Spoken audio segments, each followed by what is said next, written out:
bienvenue dans cette vidéo. J'ai décidé de vous faire une série de 3 vidéos pour pouvoir vous expliquer comment diminuer son cholestérol, quels sont les enjeux du cholestérol dans notre organisme, quel est son rôle et comment lutter contre ce cholestérol.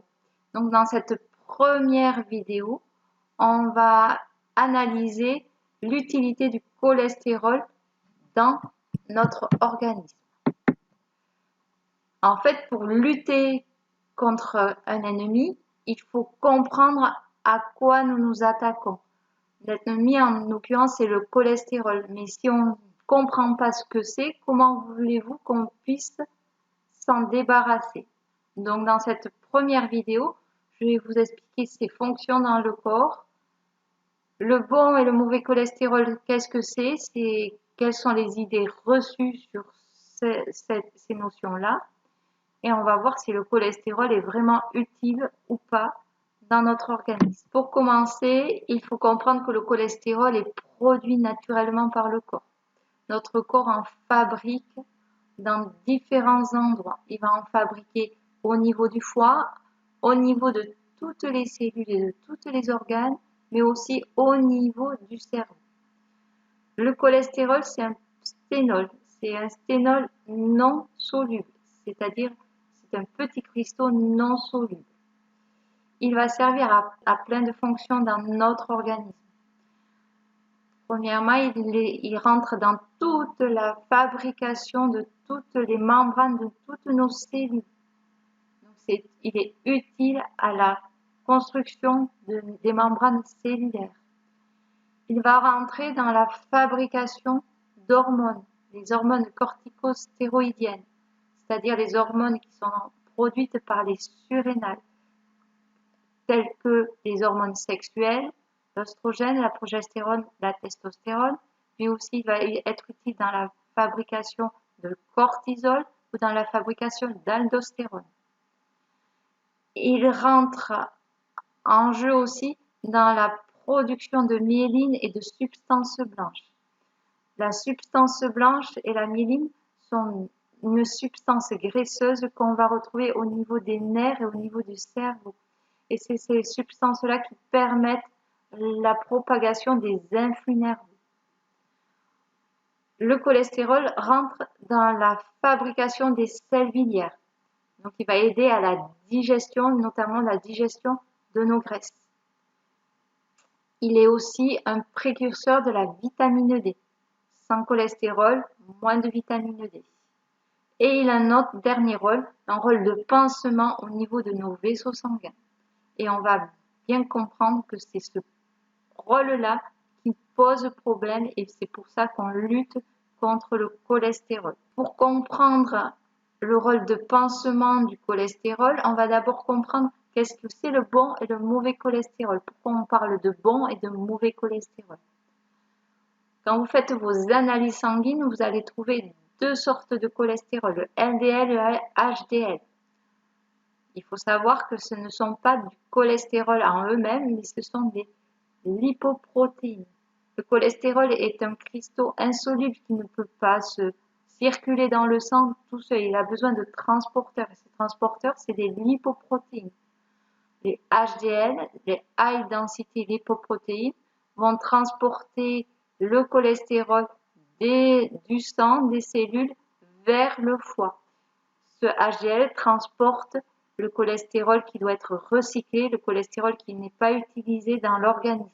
Donc c'est un peu la voiture qui ramène le mauvais vers l'usine de recyclage. C'est pour ça qu'on dit que c'est du bon cholestérol, parce qu'en fait, ce cholestérol va être recyclé. Ensuite, on a le LDL, le High Density Lipoprotein. Ce cholestérol transporté par ces lipoprotéines va être transporté du foie vers les vaisseaux sanguins. Donc, c'est le cholestérol qui est produit, que le foie a recyclé pour le ramener dans notre circulation sanguine. Et c'est ce cholestérol qui pose problème. Alors, quel est le rôle du cholestérol transporté par LDL, par les High Density Lipoproteins? Ce cholestérol va avoir un rôle de pansement. En fait, quand vous faites une lésion au niveau, quand vous faites une lésion au niveau d'un vaisseau sanguin, votre corps ne va pas laisser cette lésion sans vouloir la réparer. Donc pour la réparer, il va aller chercher du cholestérol et du calcium. Et les deux éléments vont créer un pansement au niveau de cette lésion.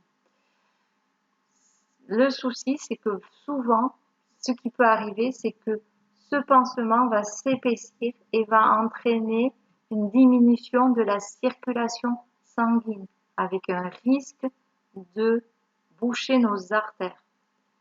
Le problème n'est pas le pansement en lui-même, le problème c'est la raison de la lésion du vaisseau sanguin. S'il n'y avait pas de lésion, le corps n'aurait aucune raison de faire un pansement à ce niveau-là.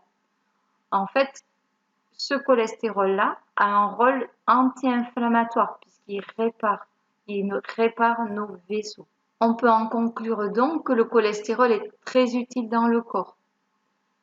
Sans cholestérol, on risquerait d'avoir des problèmes. Sans cholestérol, on aurait des membranes cellulaires moins bien construites, plus fragilisées.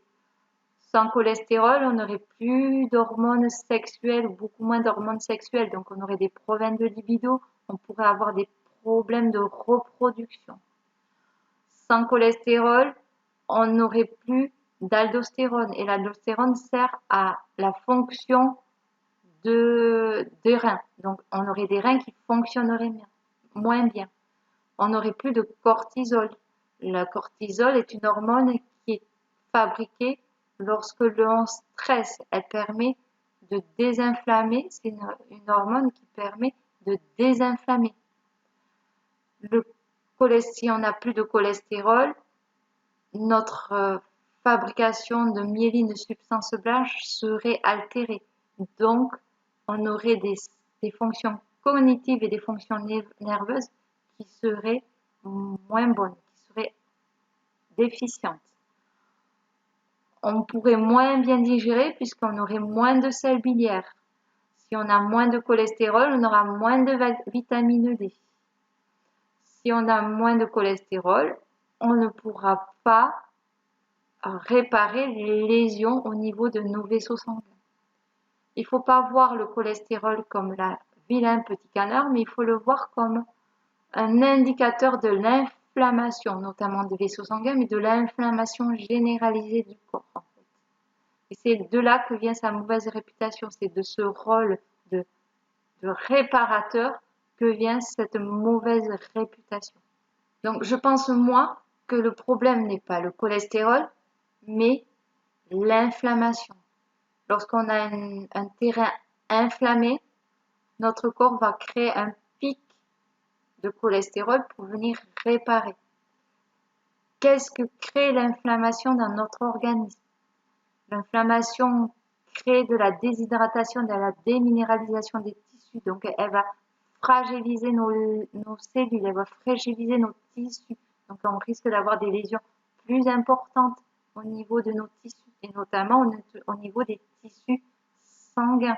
Donc, on va entraîner une plus grande réparation de nos tissus sanguins qui va entraîner une rigidité des vaisseaux sanguins. L'inflammation est un processus naturel du corps pour venir réparer des lésions. En fait, ce n'est pas l'inflammation contre laquelle il faut lutter, il faut lutter contre les raisons qui causent l'inflammation. Pourquoi on a de l'inflammation? Qu'est-ce qui va entraîner de l'inflammation dans notre organisme? En fait, il y a deux grands facteurs déclenchants de l'inflammation. Ça va être le stress et un mauvais régime alimentaire.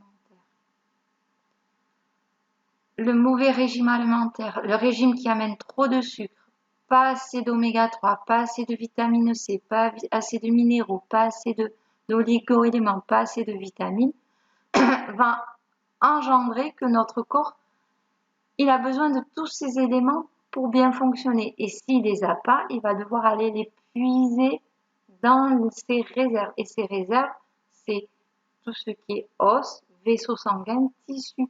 Et donc, en puisant dans ces réserves, il va amener des lésions dans ces tissus. Donc, mauvais régime alimentaire entraîne un épuisement de nos réserves qui va entraîner des lésions de nos tissus, qui va entraîner un processus de réparation par notre corps qui est l'inflammation. Le deuxième facteur déclenchant, c'est le stress chronique. Un stress chronique va entraîner aussi un épuisement au niveau de nos cellules, de nos tissus, et donc va entraîner une inflammation généralisée.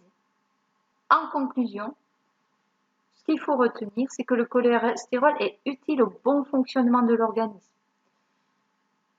que le stress et une mauvaise alimentation vont entraîner une inflammation généralisée du corps.